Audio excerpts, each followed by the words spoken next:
right. It's after lunch, and we're talking about lying down in green pastures. You got that postprandial somnolence going. So try not to sleep, but I understand. Okay. You eat too much turkey, though. Yeah. All right. So we're on to he makes me lie down in green pastures. What does it not mean? Okay. Well, probably doesn't mean God wants us spending the majority of our life sleeping amidst our food. So laying, because for a sheep, pastures is what you eat, laying down in your food. If you take it literally, that's what it says. And it's probably not what David was talking about, considering that laziness and gluttony are not considered virtues, so we can kind of rule that one off. All right, so what does it actually mean? The experience of divine peace and rest. Okay, just in a nutshell, just to skip to the end, what are we going to be talking about? Look, in order for sheep to rest, sheep are skittish creatures. They have a very high anxiety. They're very, very anxious. Low serotonin levels, and so they don't do rest very easy unless threats are not present. They need to have relief from serious threats. And when all those threats are relieved, and that's the shepherd's job, they're able to lie down and rest. They won't rest unless the shepherd's looking out for them. Okay, so in a nutshell, that's what we're going to be discussing.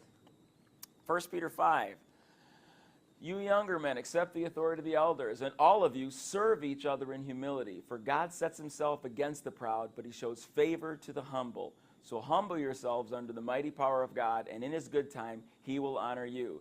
Give all your worries and cares to God, for he cares about what happens to you. We cannot relate. I can't tell you how many people are suffering from severe anxiety, and doesn't take a lot of digging to realize that they are anxious because they look at the scope of their problems and they feel overwhelmed. I can't handle all this, and it's all up to me. That's not a good place to be. And I don't know, if I were a non-Christian, I think I'd be dead by now. I just can't imagine living and going through all this stuff and, the peace, knowing that God has my back, knowing that he's looked out for me in the past and he will in the future. That means no matter what threat comes my way, no matter what threat of loss, of lawsuit, of losing my house or whatever, or losing relations, all that stuff, all those threats, I follow him. He takes care of that. That's the deal. Amen. That's the job. I do my job, he'll do his job. And I can count on that. I've seen it in the past, and I believe that no matter what I face in the future, he's got my back. I do my job, he'll do his job and take care of me. I don't have to be perfect, okay? And that's the other thing. So many of us get a sense that, I'll feel comfortable that God will handle things for me when I'm perfect. When I'm a perfect saint and never do anything wrong, then I can trust God. No, you wait till that, you ain't never getting it. You will never step out and do anything meaningful if you're waiting for perfection. Deal with it. You're a sinner, therefore you sin. Deal with it, okay? And he's given us the ability to do with it. We just confess our sin, we go to him, we get strengthened, and we'll talk about this today. Okay, he replenishes us, he fixes us, and we move on. And he will help us, even in our fallen state. Okay, so give all the worries and cares to God, for he cares what happens to us. When we give them to him, we can let go and let the anxiety fade. Okay? Sheep are so skittish, even a jackrabbit can bounce out and cause a sheep stampede. Okay, they are afraid of everything. They're terrified of just about anything. They are created to be skittish creatures. They won't lie down unless 4 requirements are met. What is required for sheep to lie down contentedly? General freedom from disturbing influences. And these are the 4. Number 1, freedom from fear of predators.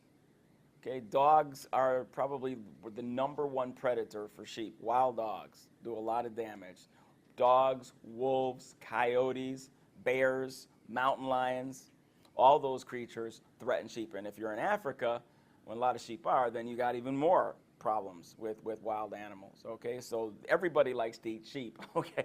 And so you're kind of at the bottom of the food chain here, okay? So they've got a lot of predators, all right?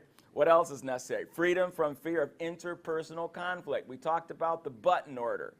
If you have chickens, it's called the pecking order. If you've got cattle, it's called the horning order. And if you got sheep, it's called the sheep and goat, it's called the butting order. And basically, the alphas establish dominance. I'm stronger than you. I'm bigger than you. You have something I want. Give way or else. And they bully each other. That's what animals do. The strong bully the weak. The strong take advantage of the weak. Okay? So if that's going on and you're not an alpha, it's hard to lay down knowing that an alpha is going to come up and say, give ground. I want what you have. Okay? Freedom from pests and parasites. I had no idea until I went and read this book about how many parasites and pests sheep have. And I say they would be extinct were it not for shepherds. Because everything, big things like to eat sheep and little things like to eat sheep. Okay? All right? And you, as the shepherd, you have to protect them from all these things. It's exhausting. You know, you cannot take care of sheep part-time. If you want to raise sheep, it's a commitment, okay? It's a big-time commitment. So you better like what you're doing, because if you don't do a good job, they're not going to be around. They're going to be diseased in a heartbeat, okay? And the last thing, freedom from hunger and thirst, all right? The shepherd's job is to take care of all these guys. Sheep's only defenses are their hard heads and running away. They run at the drop of a hat. Dogs. I mentioned dogs are a big-time problem. I think the record for when dogs go after sheep, dogs don't want to eat all that meat. They like to kill, though. And so a wild dog gets into a sheep pen. The record's about 150 sheep per dog in one night. Just killed. Their throats ripped open, their bellies ripped open, just killing sheep. So if you're a shepherd, except for sheepdogs, dogs are not your friend, okay? And so unfortunately, most shepherds have killed dogs, a lot of dogs, because wild dogs are probably the number one thing that are threatening your flocks there, even little dogs. And so shepherds, they're always on the lookout for dogs, okay? And they threaten their flocks. They shoot the dogs. All right, it makes the news in some countries when dogs attack somebody's sheep, because in some countries that's one of their main foods, one of their main exports. And when dogs get a hold of a flock, they can wreak havoc. In one night, dogs can totally wreak havoc. And so that's why you have your sheepdog there too, so that you have some warning that dogs are on the loose there. Okay? And in the United States, in other countries to this day, in third world countries, a shepherd has a staff and a rod. And one of the things that rod is for is to fight off predators like dogs. Now, in developed countries, instead of a rod, it's called a rifle, okay? And that's what you use on those predators. Wolves, that's another. Wolves and dogs are pretty much the same animal, okay? Wild dogs and wolves. So wolves like to eat sheep too. Coyotes, got a few of them out here. I heard them last night. So coyotes also like to eat sheep. Big cats. Now, if you're in Africa, big cats are very big cats. In the United States, we do have cougars, okay, and bobcats and wildcats. So, yeah, they got quite a few enemies there. And the thing is, bears as well. These predators, see, here's the problem. It's not just that they come and kill your sheep. It's that they harry the sheep, and so they're harassed. And so when your sheep are being chased by these things, they are so scared that if it's like in the spring or whatever, and you have a bunch of pregnant lambs, because every year your ewes, the female sheep, are pregnant. And if a predator comes after, they have abortions, okay? And they spontaneously abort. You go out there the next morning, and all these dead lambs laying all over the field, okay? And so that's why you have to live with your sheep, okay? That's why you have to be there. They put a tent, or they have a camper, and so as the sheep are moving and grazing, the shepherd is with them day and night. Always on the lookout for things, because otherwise you wake up in the morning and a bunch of sheep are dead. So it's just the stress? Yes. Just the stress of being chased. That's enough for them to spontaneously abort all their lambs. Okay, so you really, really have to look out for predators. Sheep poachers is another problem. And the man, and he talked in the book, he mentions that, where he was living, there were a lot of poachers, but they never bothered him because he had a reputation of being with his sheep and having a loaded gun. And so they didn't bother. He had a reputation. This is a sheep owner who lives with the sheep. Stay away from those guys, because you mess with that flock, you mess with the shepherd, and the shepherd means business. Okay? And I mentioned they will slip. It's called slipping the fetus when they are stressed. Okay, so that's one way to lose a lot of sheep. So what predators do we have to fear? Okay, because clearly, Most of us aren't being chased by bears, not in Michigan at least. Okay, so what predators is our shepherd protecting us from? Well, we got our spiritual warfare enemies, and we talked about this, I think, at lunch. Or maybe it was earlier today, I don't remember, but spiritual warfare, there are people, I think it was, in here in class, there are people that won't like you just because you're a Christian. They won't tell you that, and they don't even know that sometimes. It's inside because they're not believers, and the enemy has influence over them, and suddenly they just don't like us, and they give us a hard time. No explanation. That's called spiritual warfare. And sometimes if they have a position over you, it can make life a little difficult if they're a supervisor or a boss. All right? So that is an issue, and that's something that we have to face. The other thing, so those are non-Christians in our lives, and we have this anti-Christian world culture as well. Sometimes we find ourselves in jobs where we are in situations where doing the right thing means making less money or making our the supervisors angry because we won't do certain things. So this is all manifestation of spiritual warfare. Those are enemies in that regard. And so these are some of the things that the Lord protects us from. Enemies that we make through our own bad choices. Sometimes people don't like us because we were bad. Okay? We made mistakes. We said things we should not have. Okay? We did things without thinking, and we're not perfect yet, and we can offend. Just because we're a believer doesn't mean we suddenly become Pollyanna and start behaving perfectly. And so we make mistakes, and sometimes we bring the wrath of others on our own head. Okay? Enemies we have through misunderstanding. We didn't intend to something bad, but it happened anyway. So these individuals can turn into predators in their dislike of us, and this is stuff we turn over to him. Okay? So he protects us. We don't have to worry about what they're going to do to us. Again, what's the worst that can happen? You don't like me. Okay, how am I supposed to treat my enemies? I pray for my enemies. I let God take care of it. I don't hate them back. All right? Enemies threaten. They threaten. Very rarely do they actually hit you. Very rarely will they actually get you fired or get you divorced or get you estranged from your children. Whatever they're threatening, however important it is, most of the time, it's just a threat, and God will help us. Again, the majority of the threats that come at us don't strike. Partly, and a big part, because God protects us. Okay? They threaten our finances. They threaten our reputation. They threaten our careers. They threaten our relationships. Okay? They can threaten our health even. We lift that up to God, and he takes care of those predators. They can threaten our loved ones as well. When we sense the Lord's presence, it dispels the fear of the unknown. Just as when the shepherd shows up, the sheep are able to feel more comfortable because when the shepherd's there, it gives them a sense of, I don't have to worry about predators because the shepherd's here. He's got a rifle. Okay, it's going to be okay. All right. We live with a sense of fear or foreboding, or with a quiet sense of rest. Okay? If we get a sense that he's got our back, we can relax. The knowledge that my master, my friend, my owner has things under control, even when they appear calamitous, comes with experience as we choose to follow Christ over the years.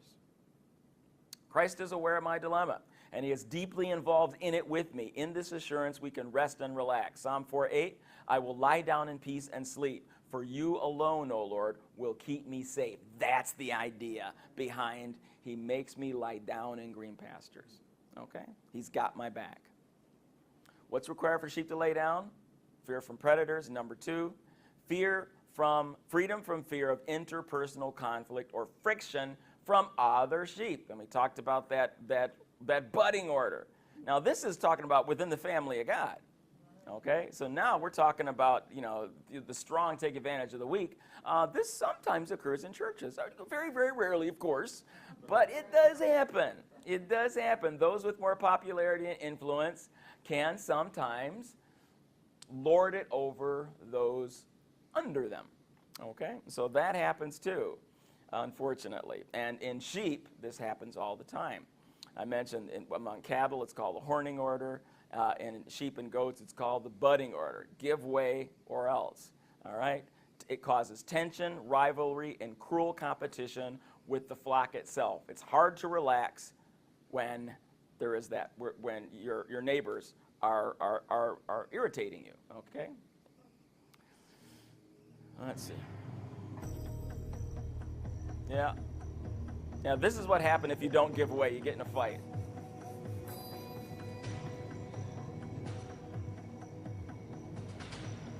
See, when they back up like that, that's a bad sign. Yeah, anytime a sheep backs up, never turn your back on a sheep, by the way. Okay, because, yeah, they do that. Yeah, right, yeah, that's right, too. They will do that to you, yeah. So the males with the rams, don't turn your back on a ram for that reason. They will do that to you. Okay, but that's what they do to each other. I'm stronger than you, and therefore you have some grain I want, or I like that tuft of grass you're eating, and so give way or else. All right, so alpha sheep maintain their dominance by butting and abusing weaker sheep that can't defeat him or her in a fight. So the ewes do it and the rams do it. So that's a problem. So how's this little lamb to lie down in peace, knowing that any minute he can get butted? Well, when the shepherd comes around, he uses that rod, and when he sees an alpha sheep abusing a younger sheep, he whips that rod out and says, And after a while, the sheep learn, when the shepherd's around, you don't do that stuff. Okay? They don't. When the shepherd's around, he's the alpha. Okay? And they stop doing it. And so protection from interpersonal conflict. And this is actually referred to in Ezekiel 34. He talks about this budding order. And I read this yesterday. Some are going to read the whole thing. Let's just start in 15 where the Lord says, I myself will tend my sheep and have them lie down, declares the sovereign Lord.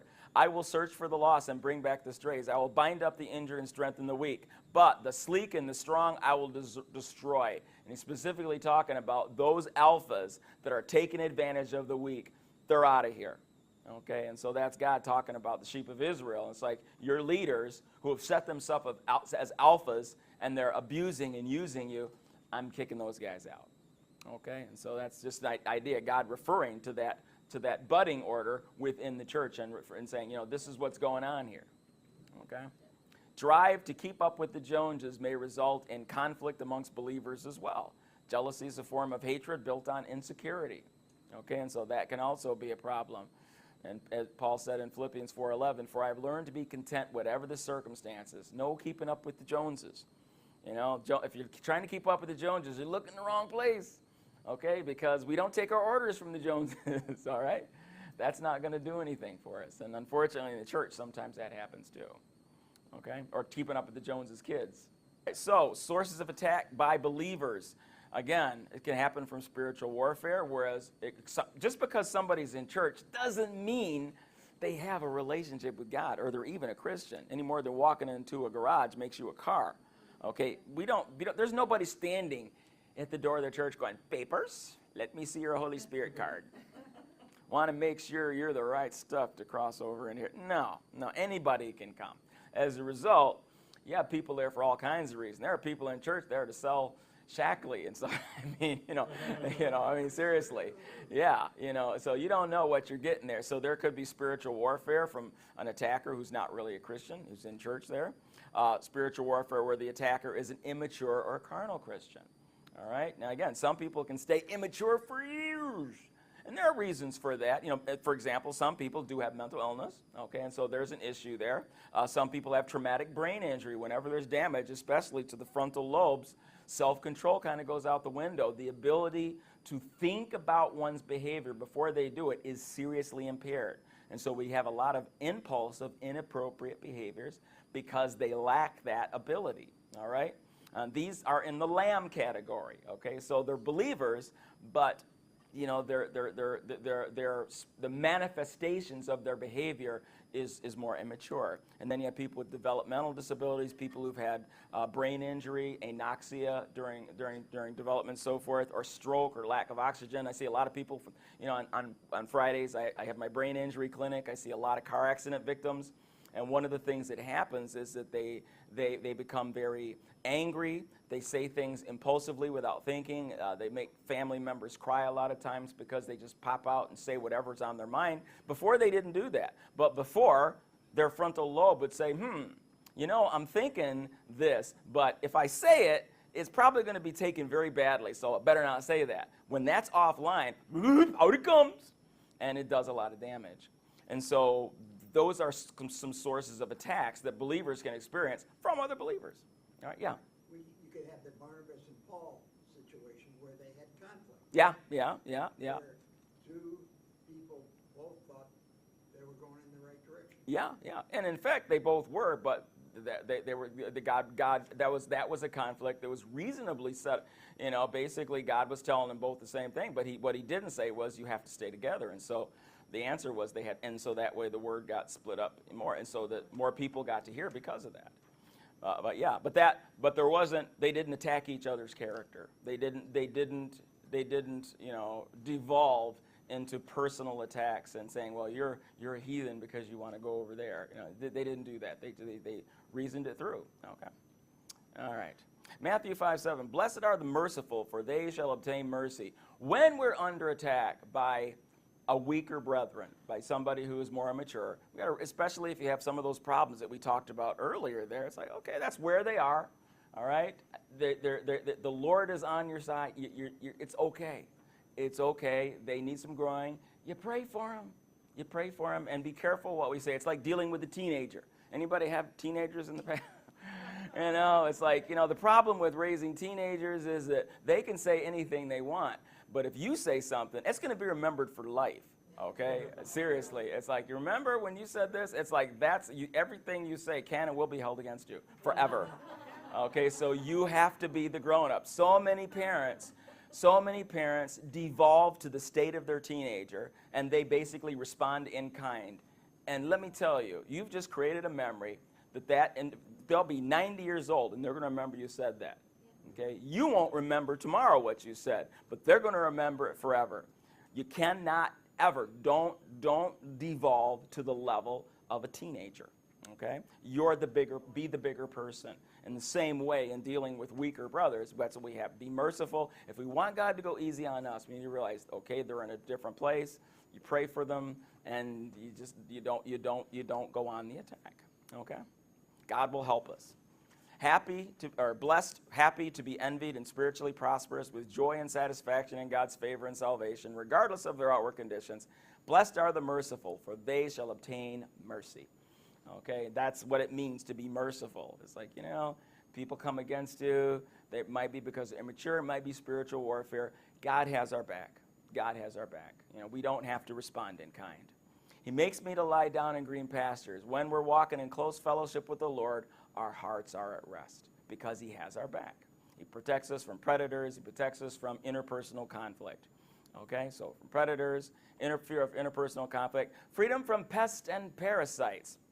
Now, this is where we find out just how bad things can be for a sheep. In the summer, if you look out there in the field, I remember when I was growing up on my grandfather's farm, and I would go out and see the cows. And one thing that always bugged me, and I figured it bugged them too, is that the flies, with the horses and the cows, flies all over their head. Just bzzz, it's like, what is up with that, What are they doing? Why are they so attracted to the eyes and nose of the cows, okay? Well, in climates that are not Michigan, where you are in a tropical environment, you have really bad insects like sheep nasal botflies, which, by the way, can infect humans, and they do a lot, and warble flies and ticks. They are way worse than mosquitoes. All of these guys are really bad actors, okay? Yeah, this is a sheep nasal botfly, and that is like to scale, by the way. Those things are huge. They are huge. And they can infect you with their eggs just by flying by your nose. They don't even have to land. And you just breathe, and those eggs go into your skin. And they hatch under your skin. Okay? So these are really nasty actors. And they can drive sheep crazy. Okay? And then you have your warble flies and your ticks. And all just go around drinking your blood and causing great irritation. Sheep, you have to put insect repellent on your sheep. Now, when I first saw this and I read it, I'm going, wait a minute, they didn't have insect repellent back in those days. Not until off came around did we have insect repellent, right? Yeah, That was the first insect repellent, DDT, as far as I knew. Yeah. Wasn't it like a sheep dip? They make them run and Yes, that's what we do today. That's what we do today is they call sheep dips, and they go and they have to go through a sheep dip and come out. And that's how you have to do that, or these guys get your sheep. Back in the day, however, there was homemade insect repellent, dates back about 4,000 years, and it worked. Okay? But it was up to the shepherd to do that. And again, I'm going, what if there were no shepherds? What if there were no shepherds? All the sheep would have committed suicide a long time ago because they would have been driven nuts by these creatures. Okay? So a good shepherd ensures that there are shelter belts of trees and bushes available to help the sheep escape the bugs, and applies insect repellents to the fleece and the heads of the sheep. Okay? So the shepherd has a very important role here. Now, what has been used for thousands of years, you take olive oil and sulfur mixed with spices, and that is a natural, effective insect repellent. And sulfur deposits have been around forever. It's in the Bible from way back in Genesis. Okay, olive oil's been around, and cinnamon and cloves have been around for 4,000 years. People have been using these things, and those ingredients together make extremely effective insect repellent, and will keep the bugs off your sheep. Okay. Now, how does that relate to the Christian life? What are the pests that the Lord protects us from? You can tell the size of a man by the size of the things that bother him. Okay? What are the pests in our lives? Well, there are lots of things that can bother us. And when we're bothered by the little things, it robs us of peace. And again, this comes down to our faith. If we're trusting God in everything, then all of the things that bother us, if we immediately give them over to Him, He protects us from those things that are pests to us. You know, Matthew 6, look at the birds of the air. They neither sow nor reap nor gather into barns, and yet your heavenly Father feeding them. Are you not worth much more than they? You know, it says, it's like those little things that you're worried about, those are some of the pests. And who of you by worrying and being anxious can add 1 unit of measure to his stature or to the span of his life? Worrying doesn't get you anywhere. Okay?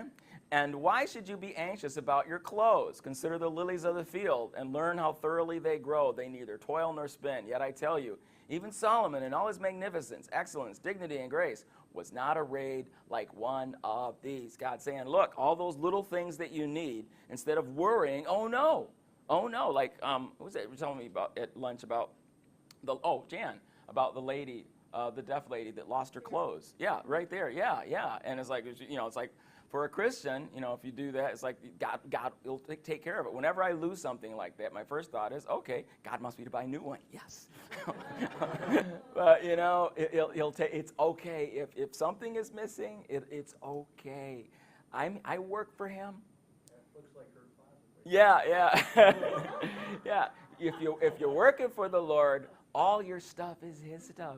He's not. If something is missing, He'll either you find it or you get a different one. If you really, maybe you don't need it. You might not need it. It's okay. He's not going to let you lose something that you really need. Okay, so it's okay. So don't let that pester you.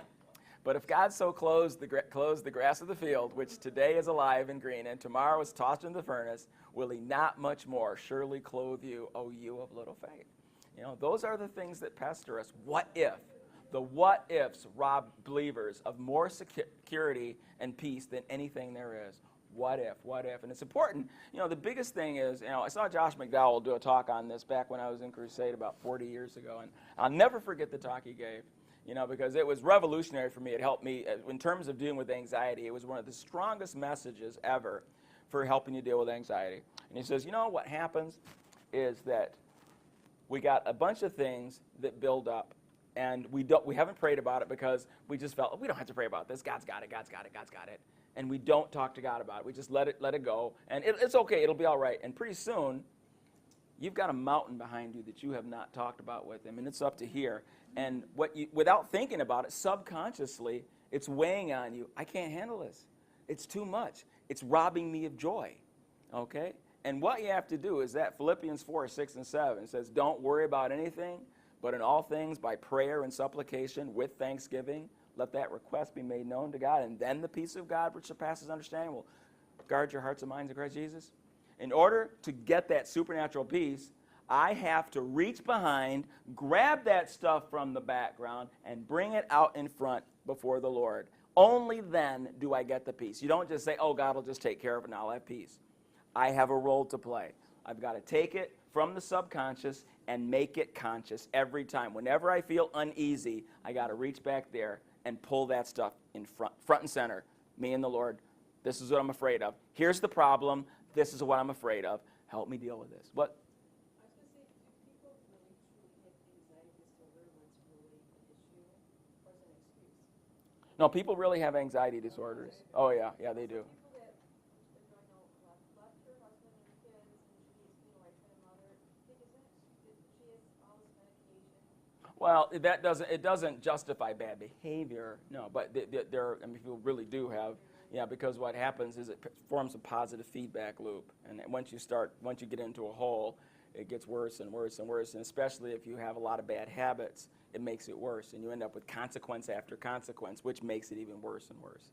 And then when it gets to a certain level and your cortisol levels are very high, you stop sleeping, and it really gets out of the way. But that doesn't necessarily mean you're going to start. That can be with you for life if you're not truly addressing things. Okay. Right. That's why in Philippians it says, that we should be keeping our mind on that which is pure and lovely. Absolutely. Absolutely. Yes. It is a mind thing. It is absolutely a mind thing that we do. It's why it's important it's so important that you discipline your children early on, because the anterior prefrontal cortex needs that parental input. It needs a parent to say, no, stop doing this, or yes, you need to start cleaning your room or do something. So stop doing what you want. Start doing what you don't want. And when you do that, when the child is young, you exercise the anterior prefrontal cortex so that it develops neurites, it develops synapses. And so what you're doing is you're giving them the foundation of self-control. Okay? It's very important that you learn, I can. Even though I don't feel like stuff, even though I don't want to do stuff, I can do it anyway. And the parent is the one that gives you that. And so what we see now is an epidemic of young people that have never developed their full self-control potential. Okay? It's epidemic now. It really is. And that leads to a lot of mood disorders and stuff right there, too. Okay? All right. Therefore, do not worry or be anxious, saying, what are we going to eat, or what are we going to have to drink, or what are we going to have to wear? For the Gentiles wish for and crave and diligently seek these things. Your heavenly Father knows well that you need them all. But seek, aim at, strive after first all his kingdom and his righteousness, his way of doing and being right. And then all these things will together be given to you besides. So do not worry or be anxious about tomorrow, for tomorrow will have worries and anxieties of its own. Sufficient for the day is its own trouble. Now in verse 33, that is a memory verse. Seek first the kingdom of God and his righteousness, and all these things will be added to you. That is a recipe. That is a recipe. If I put his business, I say, okay, I tell you, one of the things I probably, in my day, the hardest thing it is for me to do is to pray. Okay? I have to force myself every day. I say, okay, I got to do this. God gave me this time. I have to do this. It needs to be a habit, not because I feel like it, because it's my job. All right? We are supposed to not just pray for ourselves, but for each other. And if you wait till you feel like it, it's only going to be when you talk to him every now and then, oh, I'll throw up a quick prayer for you. That's not how Paul did it. He prayed repeatedly. Okay? God has put people in your lives. Okay? The friends, the acquaintances in your lives, they should be on your prayer list. You don't have to pray for them every day. I want to just divide up, and so I do about 10 people a day. But you have to do it, because if you do it everybody, then it'll take too long. But you can just divide it up so that everybody's getting some attention. But that's something we're supposed to be doing, not because we feel like it. That's just one example of seek first. He wants you to do it. Make it a priority. Even though you don't feel like do it anyway. Okay? That's just one example. Yeah. When it says seek first and then it says all these things will be given, Yeah. it's not talking about material things, because when you're seeking God first, then your mind is the ungodly things and the things that you're...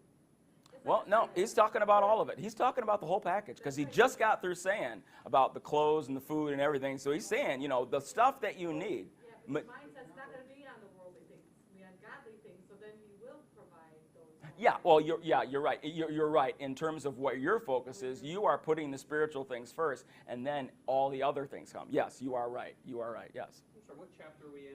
Matthew 6, sorry. Matthew 6, yeah. Yeah, okay. When we have a disagreeable experience beyond our control, it's a pest. Okay? Any disagreeable experience beyond our control is a pest. All right? So what is required for a sheep to lie down contentedly? Freedom from fear of predators, freedom from fear of interpersonal conflict, freedom from fear of pests and parasites, and then freedom from hunger and thirst, okay? The shepherd, you got to be a gardener too if you want to raise sheep. Not only do you have to know about pesticides, not only do you have to know about insecticide, insect repellents, you have to keep walking, you have to live with the sheep, you have to walk with them every week. You got to go to a new pasture with them. You got to use your stick and whack the bad sheep. You got to fight off predators, okay? And you have to be familiar with the pasture land. You have to go there first.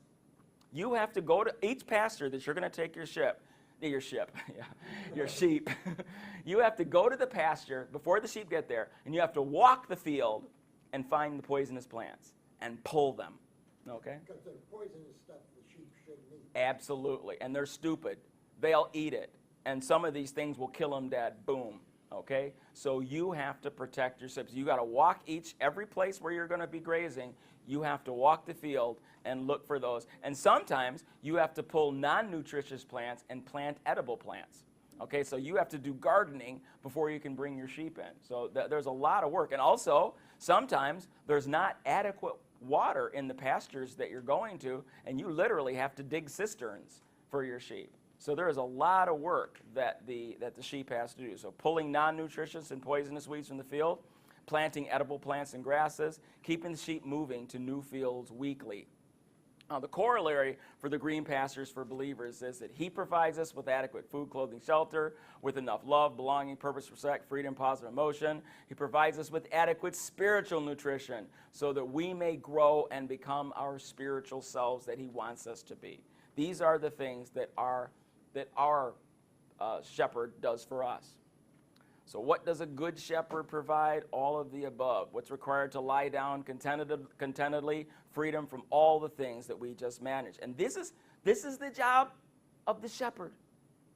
The shepherd has all these responsibilities, and if he doesn't do any one of them, we can't lie down. We can't rest. We can't truly experience peace unless he goes before us and protects us from all of these things that threaten us, from disturbing influences. So the sheep can say, bears, cougars, dogs, wolves, no problem. My master will protect me from them. Aggressive, controlling fellow sheep, no problem. My master and his rod will keep them from harming me. Nasal bot flies, ticks, and other bugs, no problem. My master will rub me with goopy insect repellent. Okay? Hunger and thirst, no problem. My master will continue to lead me to sources of enough to eat. And then the sheep can experience divine peace and rest because the shepherd has his back, okay? And that's how we lie down. The thesis of Psalm 23 is that because the Lord is my shepherd, I have all that I need. Therefore, I can lie down in green pastures, okay? You have a question back there? Oh, I thought I saw a hand. Yeah. Yeah, I was just going to mention that it's obvious that no pastor, I don't care who you are, can meet the needs of their flock. Right, That's yeah. why we need Jesus. Absolutely. That's Oh, why we absolutely. need to be And if a pastor tries to, he might lead you to South America and make you drink Kool-Aid. Okay, so yeah, because the pastor is not the master. Okay, he needs to be following. Okay.